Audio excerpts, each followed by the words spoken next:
Missed an episode of your favorite podcast? Choose from over a decade of content in our archives, not just the latest episode. All free at gcnlive.com. This is your call to action.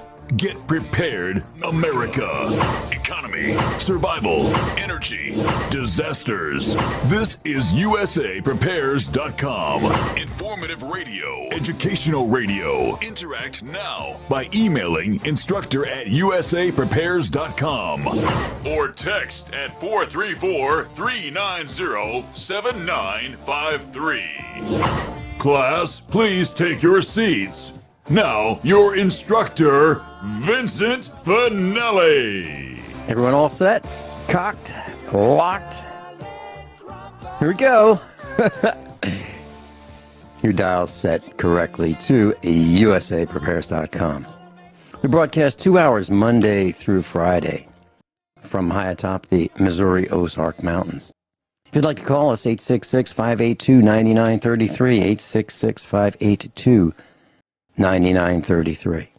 Telephone listen line if you'd like to take us with you as you travel or at home, 605-477-3249, 605-477-3249. Broadcasting on Mondays, Captain John Ragan, U.S. Air Force Reserves, retired. TheFinancialStateOfTheUnion.com is the website. Welcome, Captain John Ragan. It's Monday. Good morning, Vincent. Class, you know, when I call Captain John Ragan at home, sometimes the response is it Monday already? It could be Tuesday, it could be Friday, it could be over the weekend. Is it Monday already? Wow, a lot of Mondays, John. 5 years plus of Mondays. Yeah. Yes, and I was just thinking, we just had the 6-year anniversary of Fukushima. Last week we had the big WikiLeaks of Vault 7, and I was thinking how it was about 3.5 years ago that I first emailed you an article talking about a new Intel processor that had a wonderful backdoor built into it that you could never detect from your side of the chip. And that led to all the spy tech reporting that we've done. Mm-hmm. And that processor has its own backup battery power supply. So even if you think your computer is off, that thing still is probably powering itself. Yeah. Yep.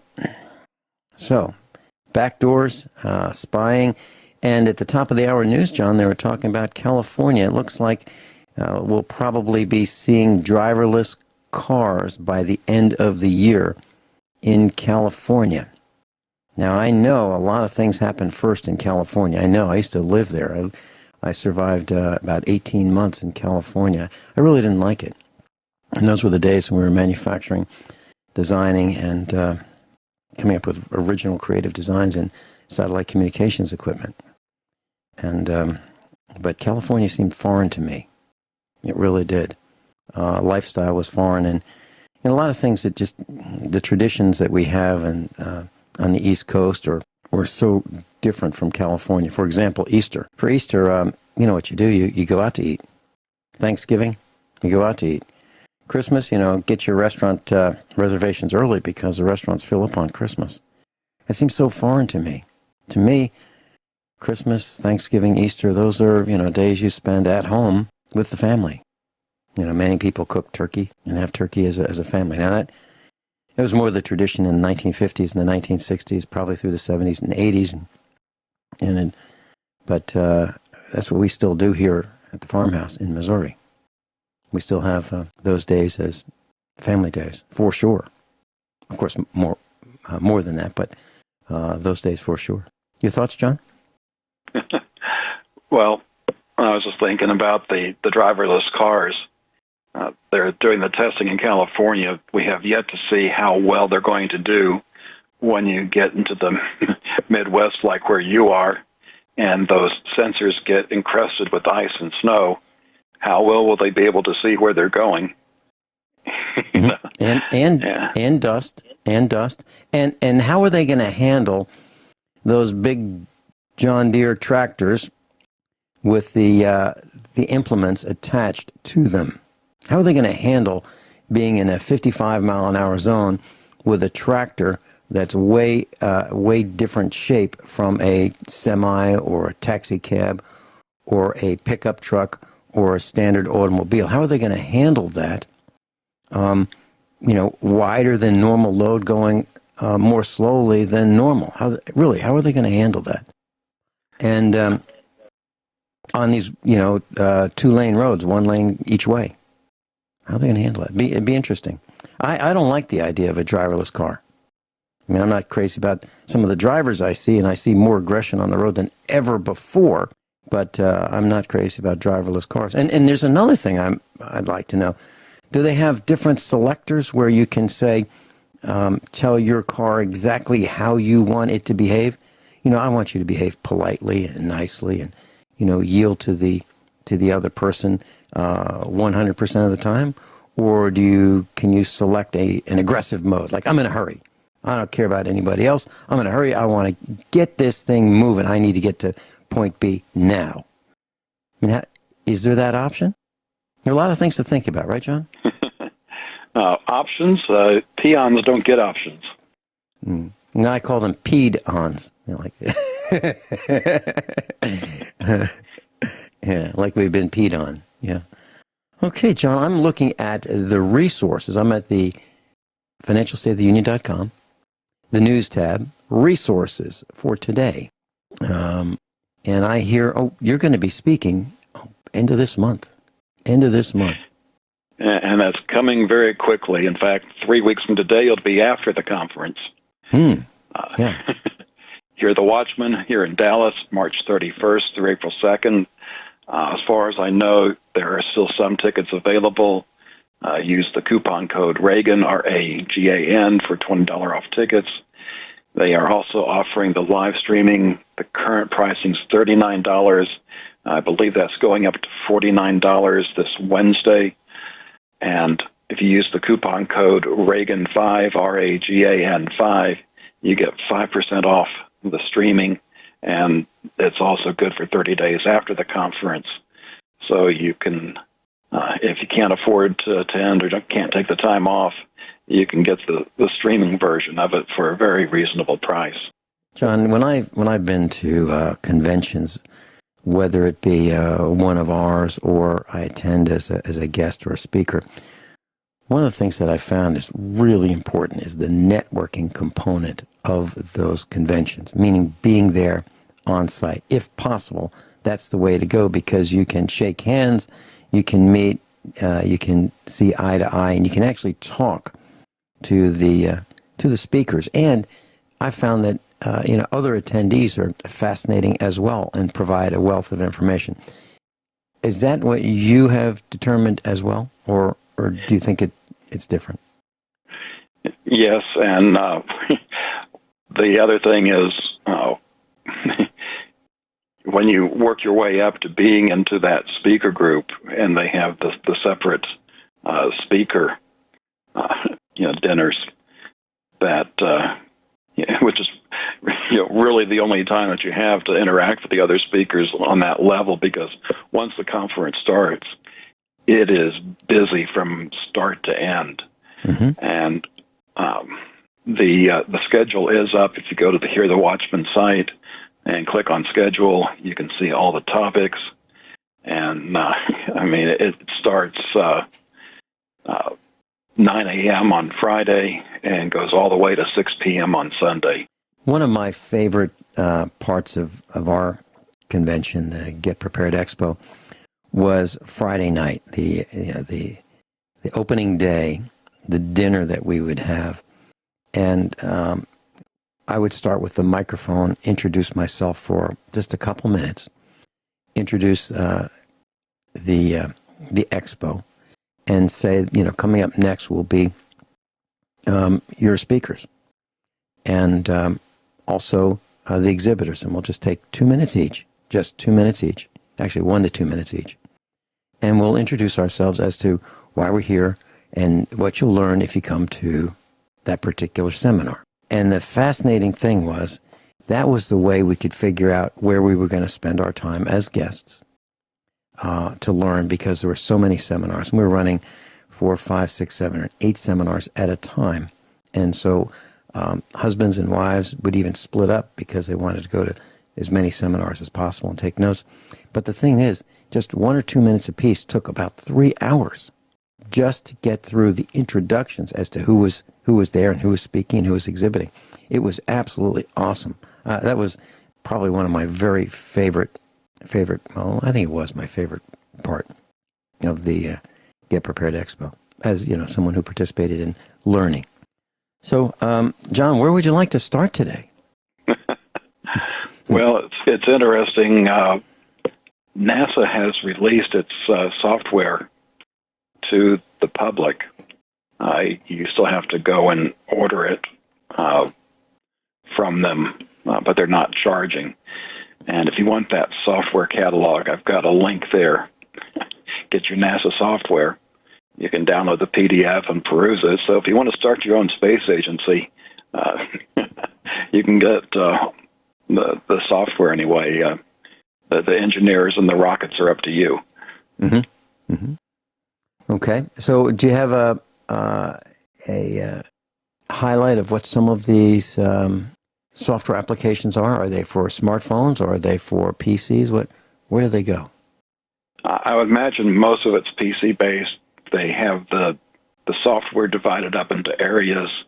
So you have everything from the systems and project management, operations, vehicle management, propulsion, structures and mechanisms, crew and life support, and several more. So it's pretty comprehensive.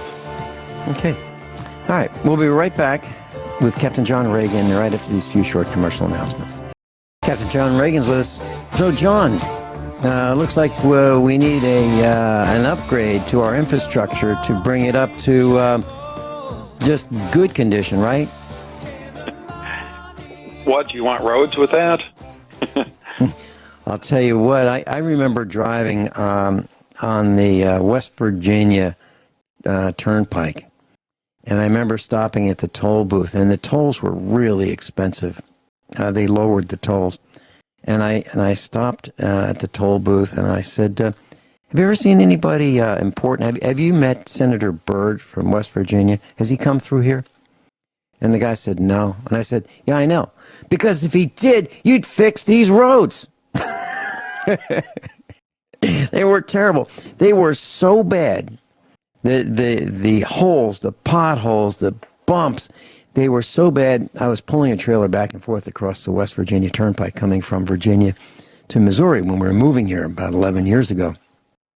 We had a Dodge 3/4-ton pickup truck, literally, the roads were so bad, the hammering was so bad that it cracked a original equipment Dodge trailer hitch system. Literally cracked it, and it had to be replaced. That's how bad the hammering was. So, and it wasn't just us. Dodge had a problem with them, but man, oh man, can you imagine having a faulty trailer hitch and then losing your trailer because the hitch comes off cracked because of the poor quality of the roads, because of this constant hammering. Think about that. Think about what these tractor trailers go through. But John, please tell us more about this. Before I want to get into something before I forget. There's a lot of news below the discussion area that we never get a chance to get to. But because Saturday was the 6th anniversary of Fukushima, I do want to make one comment on that, because recently we've talked about the robots they've sent in there, and the most recent one died 10 feet away from where the melted down core is. And when we first talked about it, it said that it had a reading of 530 sieverts. There was a revised article a little bit later said it was actually 650, so it's kind of take your pick. That's still bad. But then I got to thinking, what's the real measurement? Because when you're measuring things like radiation or light, it follows that inverse square law. So what you measure at 1 foot, when you go out to 2 feet, instead of being half, it's 1/4. When you go to 3 feet, it's now 1/9. By the time you get to 10 feet, it's 1/100th. So if that robot died 10 feet away, instead of 500 or 600 sieverts, it's really 50 or 60,000 sieverts. I was chatting with one of our instructors. Yeah. Go ahead. I was chatting with one of our instructors, and here's the message. The message is that this instructor was talking with a medical doctor. Not a doctor on our faculty, but another doctor. And the message was that we have reached or passed the tipping point where technology is killing us. Technology through radioactive power generation, technology through wireless communications, technology of all sorts. These conveniences have either reached the tipping point or passed the tipping point where we are getting sick at record rates that are increasing over time. So not only are we getting sicker, but we're getting sicker faster, and we're getting sicker with very serious diseases, life-threatening diseases, life-terminating diseases. So I just wanted to share that with you, John. That's very upsetting. It's upsetting to me, and I'm sure it's upsetting to the rest of our class, but there it is. That's what a medical doctor was telling one of our instructors. I absolutely believe it. And I guess we'll get to the infrastructure after the break. Yeah, and that's a really good point that you brought up, John. Very few people are discussing that. I think they're thinking that 10 feet away is, 10 feet, 5 feet, what's the difference? 20 feet, no difference in the measurement. But the robot can't get within 1/100th of the radiation without dying. We'll be right back. Captain John Ragan's with us. John, what's next? Well, we've heard the need for a $1 trillion investment in our infrastructure, which is what's being proposed in the upcoming budget.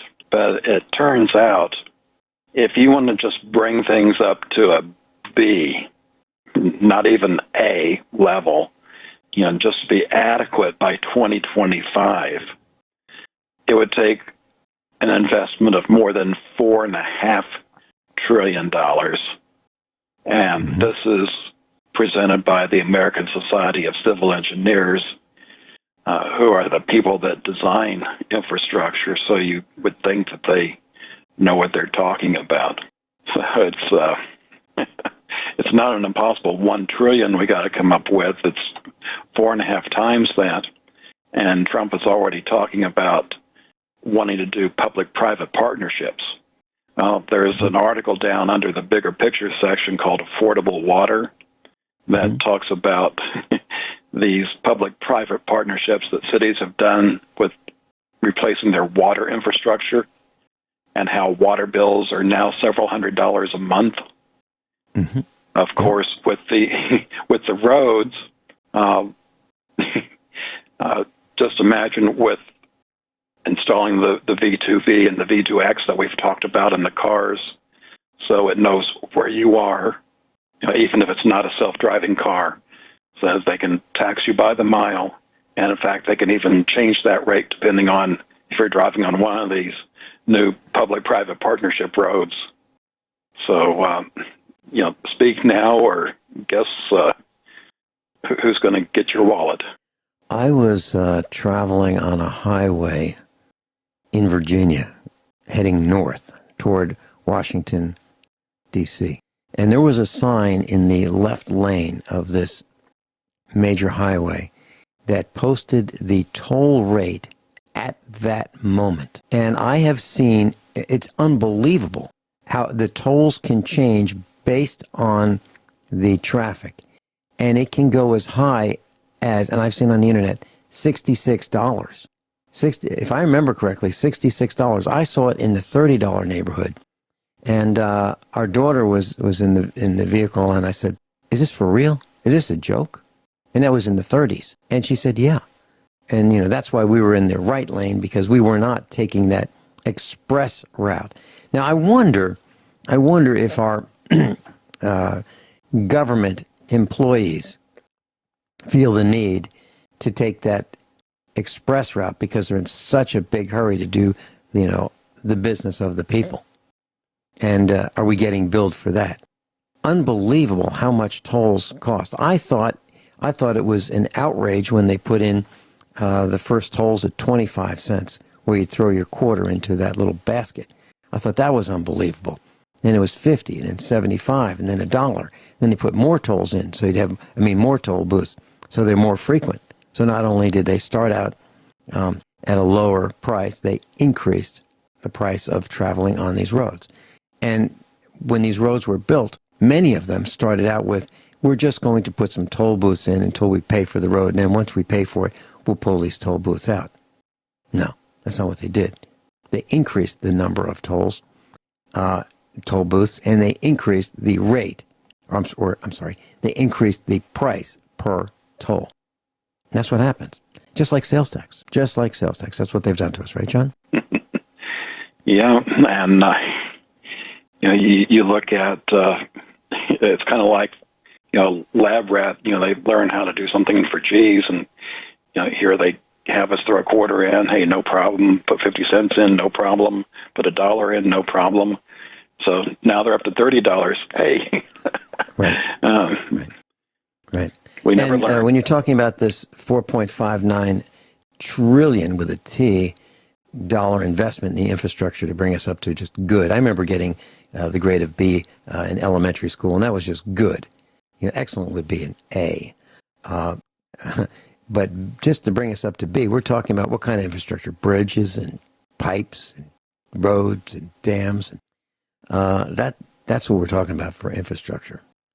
And it looks like some of our infrastructure is not so good, including the road upon which our farm is located.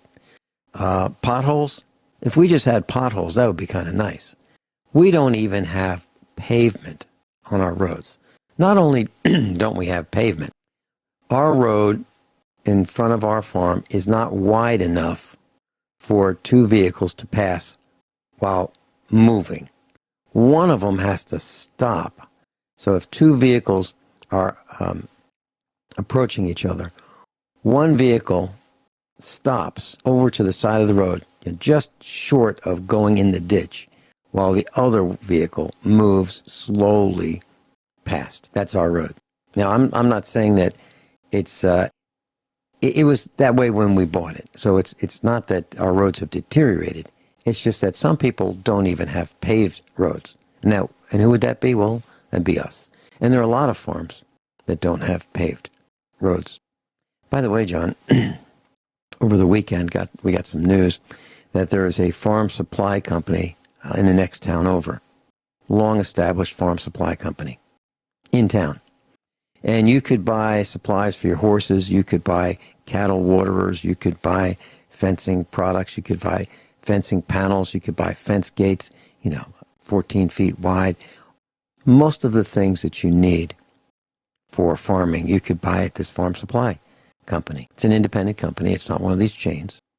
And the report that we just got over the weekend is that they were selling the business contents on the courthouse steps. Now, that's not good news. It's not good news when that kind of thing happens. So what does that mean? I think it means that farmers aren't buying as much. It's not that this company had inferior quality products. They had good products. I've been there. It's that farmers are broke. That's a big portion of it. Farmers are broke, and they're spending less money because the price for cows is so far down. Put that all together, spending less money, this one particular company couldn't hold on. So what does that mean? That means there's one company left. Now that one company that will survive has a monopoly in this market. No competition. And you've seen it over and over as these small businesses go under. There's less competition over time. And what happens to prices? You can't tell me that prices go down. They keep going up. It's very sad, John. We're seeing it right here in our neck of the woods. And we could say this is a little microcosm, and you can't judge larger areas by this little microcosm, but it's just what we're seeing.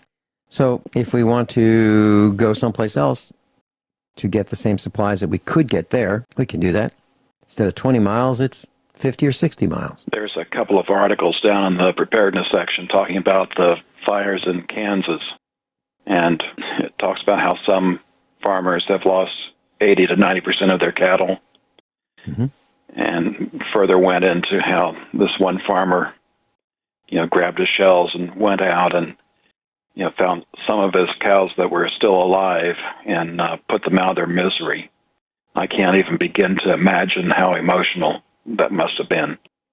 Absolutely, absolutely horrible. We're surrounded by animals here on our farm. Of course, we've got the cats and the chickens and the dogs, all part of our family. And then we have the cows too. And what you're talking about is very, very upsetting to farmers.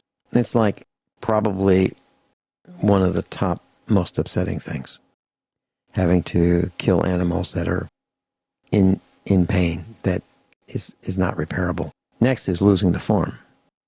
That's another thing that is just unbearable. And it's happened over and over and over again through manipulation of prices and so forth.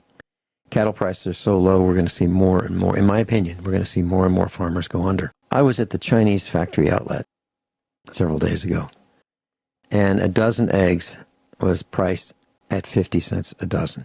50 cents a dozen. And I said to the cashier, I can't believe it. And she said, it's great. And I said, not for the farmer, it's not great. Not that I want eggs to be overpriced, but I sure would like the farmers who are raising chickens for eggs and producing eggs, I'd sure like them to be able to survive. And she said, well, a couple of weeks ago it was 38 cents a dozen. I was looking at the container, the egg carton, and I was thinking, if I wanted to buy some of those, just to have empty egg cartons, would I be able to buy them for 38 cents a piece? I don't know. I guess that's a good lead-in for the next item. I think it's time to party like it's 1929. Oh, boy, yes. We've talked about it on the show, how many different charts say that we're in recession already. The reason that we're not officially there is because they redid how they calculate GDP. Mm-hmm. And based on the valuation of the stocks being overvalued, it's higher than 2008 and even higher than just before the 1929 crash. Higher than just before the 1929 crash. Class, please let that sink in. And it was way, way, way overvalued back then. Captain John Ragan's with us, thefinancialstateoftheunion.com. And, John, what's next? Let me try to get to 5 before the end of this hour. 6 days of creation and home in a day is a group, and the last 3, tax filings down, electricity usage down, and miles down, is a group. Okay. So we have in China, they built a 15-story hotel in 6 days with a lot of automation. And wow. In Russia, I believe it was an American company that actually did this. They built a house in a day, 400 square foot, about $10,000 with a 3D printer. So just imagine what that will do to employment, and a lot of these areas employ illegals, so that kind of solves that problem as well. It greatly brings down the price of these structures. It solves some of the infrastructure problem for refugees, which may come in handy if the dam breaks in California. So a lot of implications to this new construction technology. And then looking at things that are down, tax filings are down, which is quite interesting. And part of that could be is there's more attention being paid to fraud in the system. So we'll see how that works out. But among the things that are down, we've talked about, gasoline usage is down. That's why oil prices are having problems. It also turns out that electricity sales are down. And that is interesting because you can only cut out so much of your electric usage. And in conjunction with the gasoline usage, the miles driven is down. It's the biggest slowdown in over 2 years, according to the headline. So some interesting mile markers we're seeing on the way to the coming collapse. John, we've been talking about our visual evidence. When we would do the meetups, we would look out the window and we'd say, "Where's the traffic? This is rush hour. Where is everybody?" And we would see the reduction for years. It's being reported that this is over the last couple of years, but I think it's before then, don't you think? We never recovered from the last crash. Mm-hmm. In essence, we've been in the Depression since 2008. The mm-hmm. only reason people think that things are still somewhat normal is because of the creation of tens of trillions of dollars out of thin air. Mm-hmm. But other than that... Yeah. Okay. What's next? Well, we've got the Internet of Things needs a new internet, and we have all these devices that are getting ready to come online. It turns out the way our internet works for humans doesn't really go well for the machines, as well as they probably need to put some additional security in there that's not in our internet. And kind of along those lines, forget passwords, fingerprints, vein and iris scans.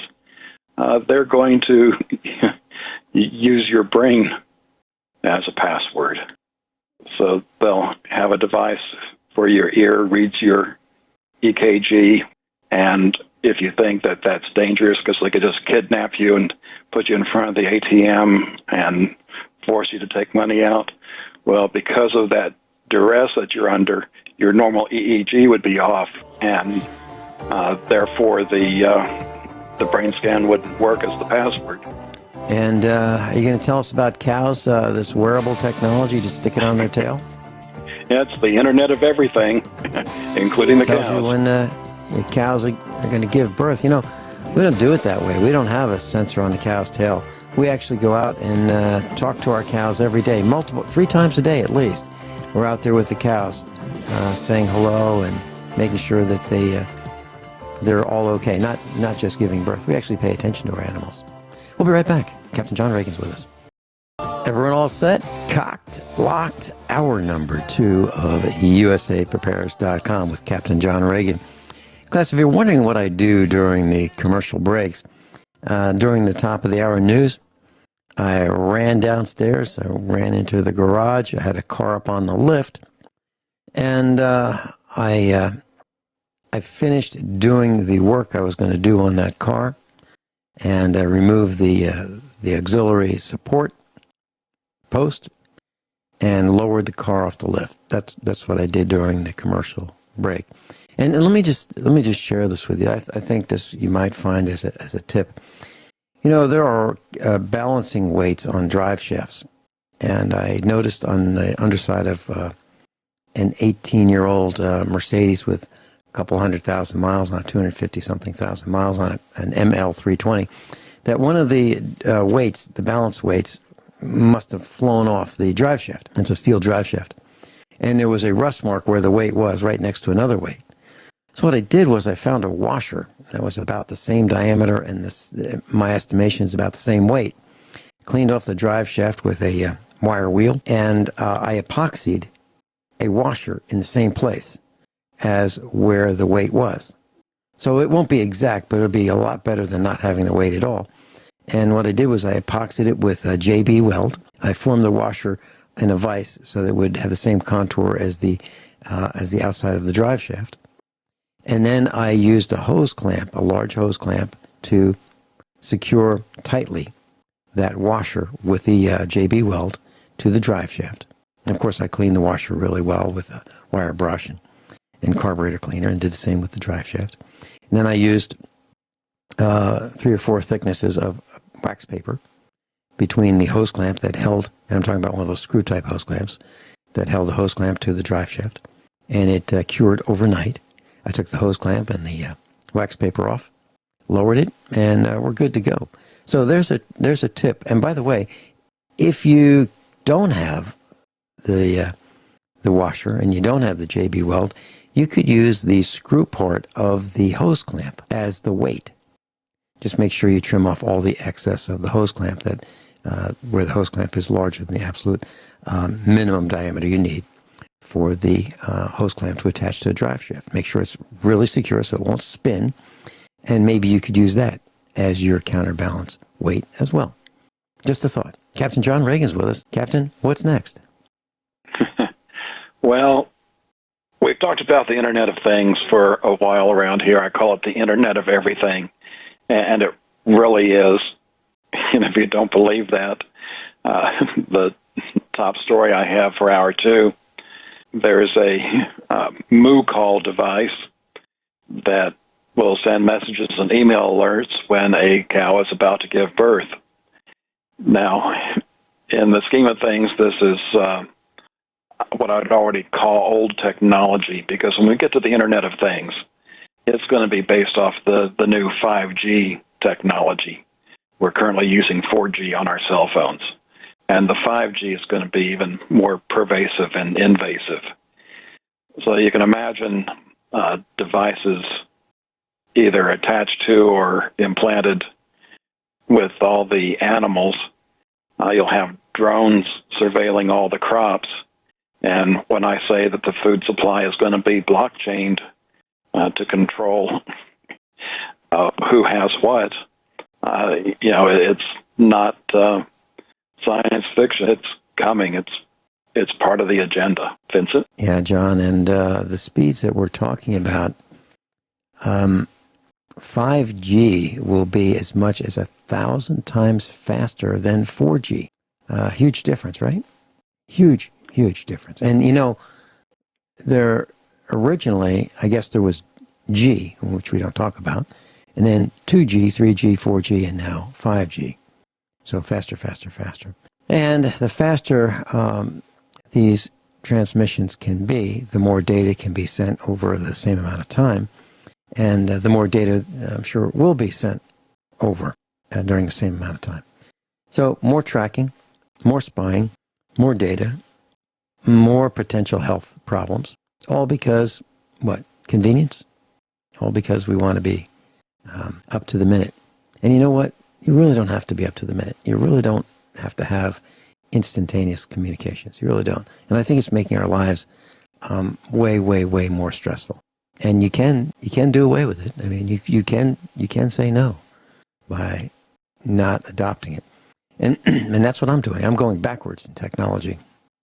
I am, I opted for an older car, even older, 21 years old.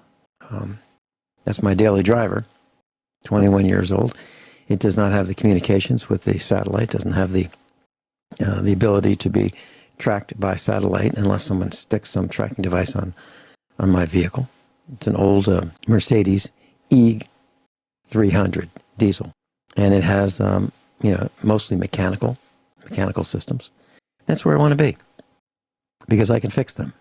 I can live with them. It's very hard to live with the computer controls. I have another Mercedes, a 2000 model, an E430, very much like the one Miles drives in Europe. That darn thing is stuck in limp home mode. It's stuck in second gear. You can only go forward in second gear. You can go as fast as you want in second gear, which is like 45 miles an hour unless you want to blow it up. What a nuisance that is. Now, it's real simple. It's either the transmission control computer, it's either the shift control computer, or it is a connector, or it is a something called a conductor plate. It's one of those things. So how do you fix that? How do you fix that without replacing parts? And where do you get the parts? Well, we don't have the diagnostic equipment, so we're methodically trying to fix it. How long does it take? Oh, I don't know. It's been taking several weeks so far, and we're still not there yet. We worked on it yesterday. We're still not there. So it's not really drivable. And so for $1,000, I'm sure we could bring it to the local Mercedes dealer. Or for maybe $240, they can tell us what's wrong with it, if we can get it there. That is the problem with having vehicles that have computers. It is really, really hard to fix them. And it is really hard to diagnose them. And the inexpensive diagnostic equipment that you can buy, for less than inexpensive, for less than $300 will not tell you all the things that the Mercedes diagnostic equipment will tell you. But how do you get that? Well, you go and have them tell you at the Mercedes dealer when you bring it in for service diagnostics. What a nuisance. And I think it's just going to get worse, John. Absolutely worse. We're going to have repair technicians for almost everything, unless we sign up for online repair. So you have your refrigerator diagnosed because it'll communicate wirelessly with your wireless router, and then you call Samsung or whoever it might be, and you say, I've got a problem with my refrigerator. We tell them what's wrong. And they'll say, okay, well, do you have a credit card? And then they'll probably want your credit card. It's going to be too expensive for most people to own cars. Mm-hmm. First off, the ones that you have will have to be fitted with the vehicle-to-vehicle communications devices in order to be on the road. And if your car is detected not transmitting that, the other cars will alert the police that there's a car that doesn't have working V2V, and you'll get a visit. But they will make it way too expensive for you to drive on your own anyway, because the car insurance will be something most people won't be able to pay. And then with the self-driving cars, you think electric cars are expensive now. Wait till you get with all the automation on top of that. Most people won't be able to afford those, so it'll be kind of like Ubering your car. You'll just call for it when you need to go somewhere and, rent it for those miles. Yeah, it sounds like a friend I have who used to own an airplane, but not a whole airplane. He owned a fraction of an airplane. I believe he owned 1/6 or 1/5 of an airplane. So 5 or 6 families got together, and they each bought, 1/5 of that airplane. And they would work out who would fly it when, on which weekends, that kind of thing. And this was a small airplane. It was a Cherokee. So it was a 6-place or a 4-place, small single-engine airplane. And it sounds like that may be where we're headed, and based on what you're saying, right? That may be one way, where we own a fraction of a car, until we decide that that's way too expensive to own just a 6th or a 5th or an 8th or a 10th, and we just call a service to transport us. Heck, why do that? Why not just move to the city? Wow. It's called Agenda 2030. Yeah, I don't like that. Moving on, China lasers. I found this particularly disturbing. China is developing lasers capable of destroying enemy satellites to compete with the United States in the future. They call it light wars. When I was at the Pentagon, I was taking Air Command and Staff College, and my elective was Star Wars, the Strategic Defense Initiative. And of course, back then there were only 2 real players in space, the United States and the Soviet Union. Sure, we've still got, Europe and India that, does some launches of satellites, but nothing in space to the level that the 2 superpowers have up until now, where China is developing their space-based capabilities. And I'll continue the thought on the other side of the break. John, a lot of what we talk about here is not very pleasant. And I have a feeling it's taking a toll on a lot of us. We'll be right back. Captain John Ragan's with us. John, please continue. Well, back up a little bit. Before World War II, France was deploying the Maginot Line, which is a nice defensive structure if you want to defend against tanks. However, as we progressed from World War I to World War II, the air power became more significant, and then, of course, missiles happened after that. And the point is you got technology that can overcome defenses to the prior technology. And in learning from my Star Wars course, we're basically defending against the Soviet Union, where if they would fire their ICBMs, that we'd have weapons that could take them out before they reach the United States. There was just one part of that, though, is if you're defending against a foe that has the capability of launching this type of attack, they also have the ability to launch an attack against the satellites, which in essence is a Maginot Line in space. Well, this even goes a step further, because now they can, from the ground, have very powerful lasers that destroy the satellites, and think about what satellites we have up there now. It's not just the military spy satellites, the command and control satellites. We have communication satellites, and I know a number of people are thinking about using satellite phones as a backup. If the cell towers get taken out with the EMP, you can forget about that as well. We've got weather satellites. We've got global positioning satellites. And I don't know how many devices it would take, but if you deployed a certain number of these lasers throughout the world, and China's building up in Africa, I'm sure we could very quickly find some friends they have in South America, Central America, and of course they could even mount these on ships, where in a very short amount of time they could take out virtually every satellite the United States owns. And that is, from putting my military hat on, pretty disturbing. And without our eyes in the sky, we can't do things like detect launches of missiles. This really is a big deal, as we continue to poke China for what they're doing in the South China Sea. And we've got some members of Congress and Senate, still poking the bear. And it looks like sooner or later they're really trying to make it where we have no choice but to have a war. John, over the weekend, we had an internet outage here. And I'm relating this to just a very simple example of what you're talking about, but ground-based internet. And we called our telephone work, so our landline works. We called the internet provider, which happened to be CenturyLink, telephone and internet provider. So we called CenturyLink, and we got the recorded message that it would be about a day before the internet was back up and running. Now, what does that mean to us? Well, here at the farm, it means if we're interested in weather, can't get to it. If we're interested in ordering repair or replacement parts for the farm, can't do it online. It means if we need to get phone numbers that we haven't written down somewhere, can't get them. It means that those who want to watch Netflix is unavailable if you have Netflix online.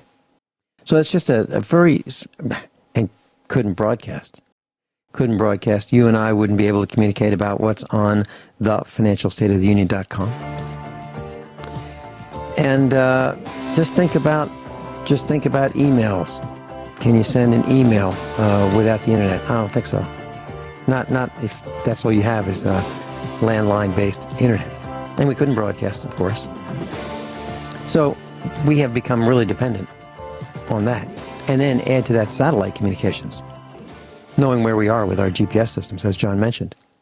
John, I just got an email from Joey, USA Prepares instructor, and it's about a U.S. Congresswoman, Virginia Fox, representing North Carolina's 5th District in the United States House of Representatives.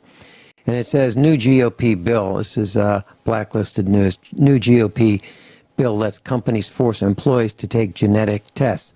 A new bill introduced by Virginia Fox, Republican, North Carolina, and approved by the House Ways and Means Committee would allow corporations to force employees to undergo genetic testing and then share those results with third parties.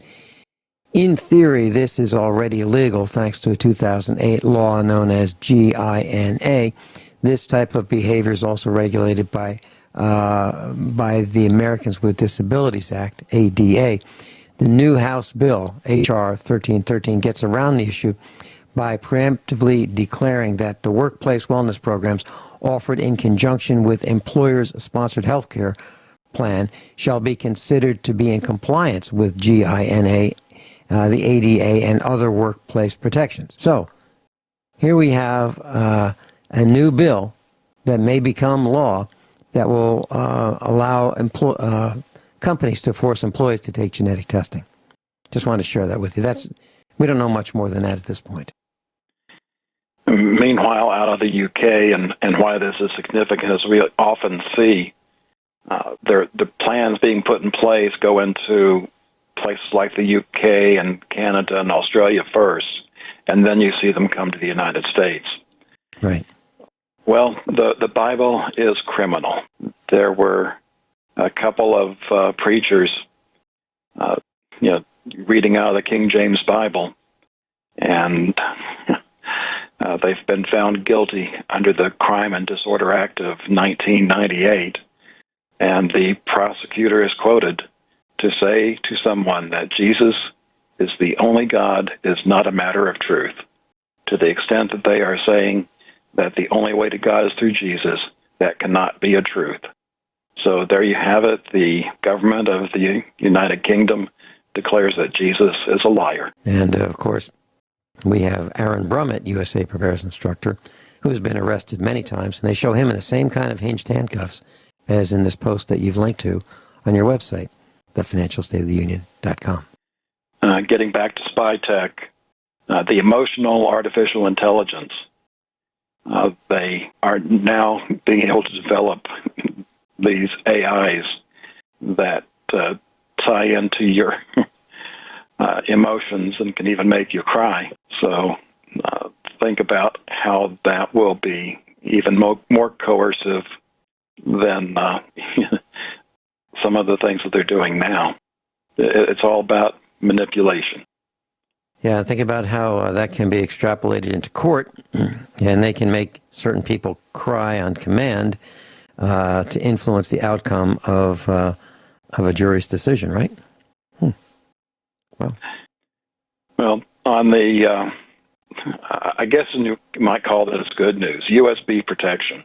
For those that have been around computers for a while, you remember back in the 80s and 90s, you had floppy drives, and that was primary means of having your computer get infected by sharing a floppy with somebody, and that launched the whole antivirus software genre, and all that was before we started connecting to the internet. Well, now we have these wonderful USB drives that we don't even give a second thought about plugging into our computers. And while it's true that the malicious software on there can be detected by antivirus and protect your computer, the USB drive is different because it's got firmware that directly talks to the computer, and that firmware can include code that is bad for your computer. And what this device does is it serves as a firewall, and you can order one. It's about $60. And the guy's got open source development on this, so you can see exactly what's in there. And you plug this into your USB port, and then you plug the USB drive into this, and it just makes sure that it's not trying to co-opt your computer. So it's sad to see these things, but the good news is we do have some defense for those types of USB drives now. John, before we got into this antivirus problem in the early days of computing, and we had the disk operating system, a number of things happened. Hard drives lasted a really long time. after the very first generations, they lasted a long time because the hard drives weren't being accessed as often and as much. And the processors would let the applications run really, really fast. They'd fly. But as we've added more and more antivirus protections, we've needed more and more processor speed to overcome the degradation of performance as a result of the antivirus programs. And we're talking about even adding more. Now, I know we're not talking about a significant degradation in performance, but I'm just trying to relate what happened and why we've had, we upgraded computers over and over and over every time we increased or upgraded our operating system from DOS to Windows 95, 95A, 95B, 95C, 98, Millennium, second edition. I mean, all those different versions, XP and on and on and on. Our computers became slower and slower and slower. We have a computer that's identical here at the house, that's identical to the ones that I'm using here in the studio, and it's running Windows 8.1, and that darn thing is so slow compared to XP, it's unbelievable. And that's one of the reasons why we have these multiprocessor computers now, is because all the, like you say, the antivirus, the video part of things, the whole visual setup. When it was just under DOS, the computer didn't have to process that much. When you make it nice and pretty and in some instances, I guess you could say dumbed down, that takes more power for the computer. And the reason they're going to need even more is because they're going to be pushing that augmented reality and virtual reality. So yeah, and the commercials or the advertisements, you click on a website now and audio starts playing, visuals start playing, video clips start playing, and all you want to do is go to a website and do a little bit of research, and the first thing that you get is a pop-up in front of what you're trying to look at, and you've got to close all this down. And we don't really think too much about the nuisances and the bandwidth that's being consumed by these non-stop advertisements. Now, let me skip down to Have You. And, there's been a lot of, big sites and small sites, everything in between, breached. And what this site does is you can put your email address in, and it will tell you whether or not your account has been a part of these. So you can, in fact, it even has a way of saying notify me. And I have a ton of email addresses, so it's kind of tough for me, but most people only have one, maybe two addresses that they work with. So you can put that in there, and if a site comes up, if you haven't changed the password lately, that'd be a good thing to do. And you might even find, old accounts you've forgotten about, like one of the top 10 breaches is over 300 million MySpace accounts.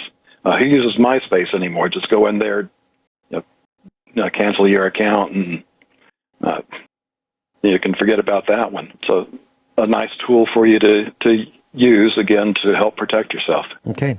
And so I've clicked on it, and you can click on your email address or username and find out. Have you tried that, John? Yes, I have, and I've found some sites that my information's been compromised, at least in some form. So before we run out of time in this segment... Yeah. Hey, good news. They haven't found any problems with me. That's great. Before we run out of time in this segment, getting less bang for the fake buck. We've talked about, with all the quantitative easing, that new debt, it's taking $3 new debt to get an increase of $1 in GDP. Well, the bad news is, in 2016, it took $4 in new debt to create $1 in GDP. And this is one of those things that we're going to see accelerate. Soon it'll take $5, $6, $7, $8 to generate a new dollar in GDP. Just another one of the signposts that show things are deteriorating. Yep. And I see fewer and fewer trucks at the farm supply that's near us. I mentioned the farm supply company that's going out of business 20 miles down the road. I see less traffic, all signs of the decline. Okay, what's next? What was probably one of the biggest news items that even managed to get covered a little bit in some of the dinosaur media was Vault 7. Mm-hmm. And this is just getting started. Over 8,700 documents released. This first part was just 1% of what they say they have. And we'll talk about some of the implications when we get back. Yeah, we're talking about the CIA's global covert hacking program, including weaponized exploits, including Apple, iPhone, Google, Android. With us, Captain John Ragan, the financialstateoftheunion.com. John, we've got on hold Tom in Baltimore. Can you go through Vault 7 very quickly so we can put Tom on? I'll try. We've been talking about spy tech for the last 3.5 years. And one thing that this release has done, the speculation that we've talked about what could be done with it, this release has basically confirmed not only can they do that, they have done it. We still have to speculate whether or not Michael Hastings was an assassination by the CIA or not, but it is certainly something that is definitely in the range of possibility. That's about as short as I can make it. Tom in Baltimore, welcome. Tom in Baltimore, you're on. Vince, can you hear me? I can. We'll have to go very quickly. We only have a couple minutes. I'll go quick. How are you, Captain John? I wanted to weigh in on what you gentlemen were talking about. Yes, indeed, the NSA, they spy. They do it illegally. They pass information on to other agencies within the federal government and within state and local governments. I spent a career working as a law enforcement officer at the state level and the local municipal level, and I have firsthand knowledge that this goes on and has been going on since I started back in the 80s. So, indeed, they're doing things that make what Donald Trump is claiming very, very plausible. And let's keep in mind, I wanted to point this out, and I'm sure he's aware of this, but I don't know why he doesn't state it openly, that when they talk about demanding him hand over information proving his allegations, they're assuming that what was done legally. Even though we can dispute, and I would agree that FISA courts are nothing but kangaroo courts, and really, although they have legality behind them, they're certainly not, in my opinion, lawful in any way, since they obviously violate the Constitution. At any rate, I believe that what was done, like I said, very plausible that it would have been done because it happens all the time, was probably done without any paper trail whatsoever. Again, we don't, as a law enforcement officer, very few times did I ever walk into court with a case with a bow on it. We did an investigation, we put it together, we presented it to the judge and or the jury, and they would decide based on our investigation whether we met the burden of proof to warrant a conviction in the case. So, I think he's going to have a very difficult time if indeed this thing was done as it normally is, fast and loose, roughshod, illegally, actually producing a piece of paper that says, here's what they did. It was done probably in spycraft in an illegal fashion. And again, I don't know why he simply does not openly state that. The FBI, by the way, they've been developing, and they have developed, and they had it in use back in, ever since 2007, as far as I know, called DixNet. Quite appropriate for what they're using it for. It actually stands for Digital Collection System Network.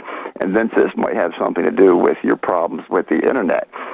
What DixNet is a comprehensive wiretap system that intercepts landlines, cellular phones, your SMS text messages, your push-to-talk systems, every means of communication. DixNet is a quiet internet telephony system that they don't need to actually put anything physical onto your hardware, or even on hardware that is outside of your personal property. This thing simply quietly intercepts all of these communications, and it also, when they do that, it would interfere with the ability for you to communicate while they're doing their mass collection. How do you spell DixNet again? DCS Net, N-E-T. It stands for Digital Collection System Network, and the FBI employs it all the time, and they're doing it illegally. They're appropriately named at their headquarters as the Hoover Building. They're following right in his footsteps. Thank you so much, Tom, for sharing with that. I really appreciate it. And we'll look it up, and we'll see if we can put a link on the website. John Ragan, thanks so much for being with us and all your hard work. Class, above all, honesty and integrity. What happens next is up to you.